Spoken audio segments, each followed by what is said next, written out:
Assalamualaikum warahmatullahi wabarakatuh. Apa kabar anak-anak ibu? Mudah-mudahan sehat ya dan tetap semangat belajar. Baik, kali ini kita akan lanjutkan materi pelajaran kita kepada bab 2, yaitu klasifikasi makhluk hidup.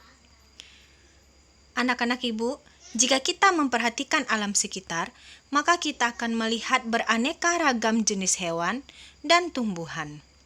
Keanekaragaman makhluk hidup tersebut merupakan anugerah dari Tuhan yang wajib kita syukuri.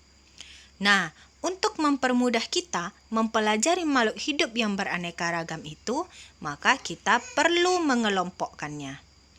Pengelompokan makhluk hidup disebut dengan klasifikasi. Sebelum kita mempelajari klasifikasi makhluk hidup, kita harus tahu dahulu ciri-ciri makhluk hidup. Apa-apa saja ciri-ciri makhluk hidup? Yang pertama, bernapas. Yang kedua, bergerak. Yang ketiga, makan dan minum. Yang keempat, tumbuh dan berkembang. Yang kelima, berkembang biak. Yang keenam, peka terhadap rangsangan. Dan yang ketujuh, adaptasi. Mari kita lihat satu persatu. Yang pertama, kita lihat dahulu bernapas. Semua makhluk hidup pasti bernapas. Apa itu bernapas? Yaitu proses pengambilan oksigen dan mengeluarkan karbon dioksida dan uap air. Makhluk hidup bernapas menggunakan alat pernapasan tertentu. Manusia misalnya menggunakan organ pernapasan yaitu paru-paru. Bagaimana dengan ikan? Ikan menggunakan insang untuk bernapas. Lalu, tumbuhan apakah juga bernapas? Ya, tumbuhan menggunakan stomata atau mulut daun untuk bernapas dan juga lentisel yang terdapat pada batang. Ciri makhluk hidup yang kedua yaitu bergerak. Apa yang kita lakukan dari bangun tidur hingga tidur lagi?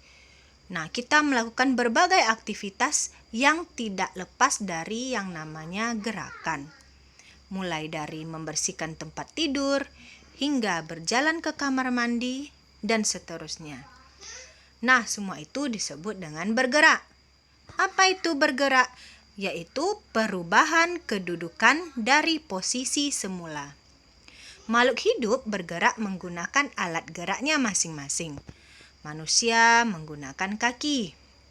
Hewan ada yang bergerak menggunakan kaki dan ada yang menggunakan sayap. Bagaimana dengan tumbuhan? Tumbuhan juga bergerak. Dari mana kita tahu bahwa tumbuhan itu bergerak? Coba kita perhatikan ujung tanaman. Pasti mengarah ke arah datangnya cahaya. Kemudian ujung akar tanaman pasti mengarah ke arah pusat bumi. Nah, itu menandakan bahwa tumbuhan juga bergerak. Yang ketiga, makan dan minum. Untuk melakukan berbagai aktivitas dalam kehidupan sehari-hari, kita butuh yang namanya energi. Dari mana kita memperoleh energi? Tentu saja dari makanan dan minuman yang kita konsumsi.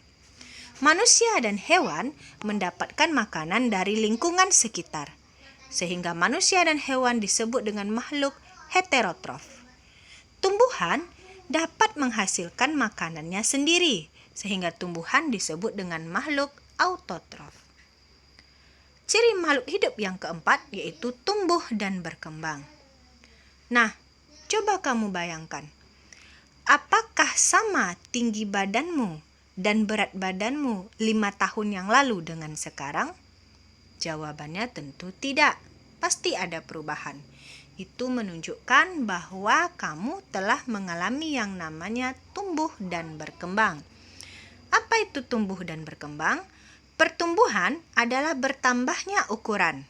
Bisa ukuran tinggi, berat, dan volume. Sedangkan perkembangan yaitu perubahan makhluk hidup dari muda menjadi dewasa. Nah, contohnya manusia, tumbuh dan berkembang.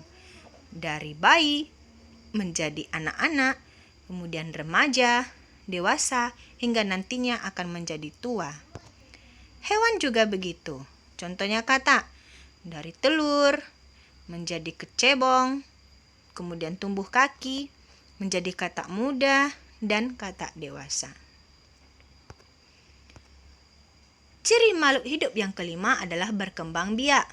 Berkembang biak merupakan kemampuan makhluk hidup untuk mendapatkan keturunan. Perkembangbiakan makhluk hidup terbagi dua, ada secara vegetatif dan secara generatif. Vegetatif yaitu pembentukan individu baru tanpa perkawinan.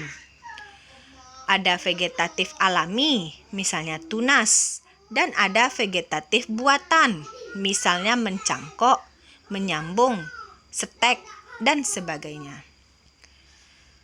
Generatif merupakan pembentukan individu baru dari peluburan sel-sel kelamin jantan dan sel kelamin betina.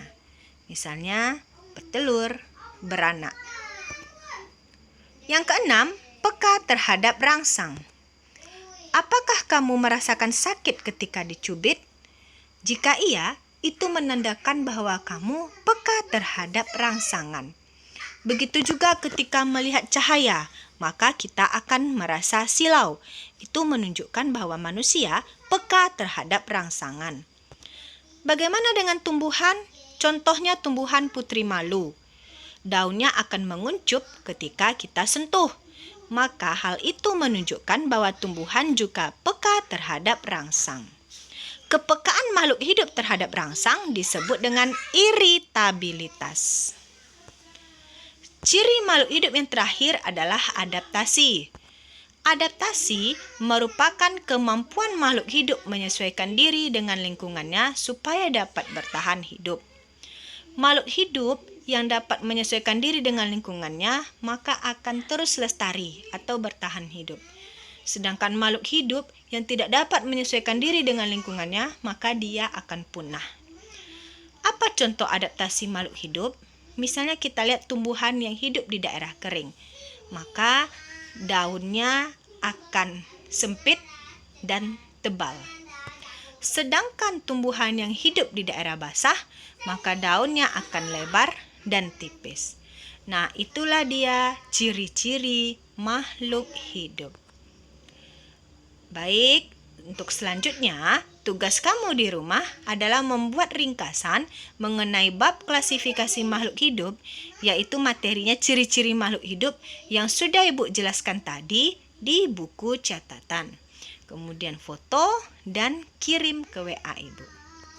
Sekian pembelajaran hari ini. Mudah-mudahan bermanfaat dan terima kasih atas perhatiannya. Assalamualaikum warahmatullahi wabarakatuh.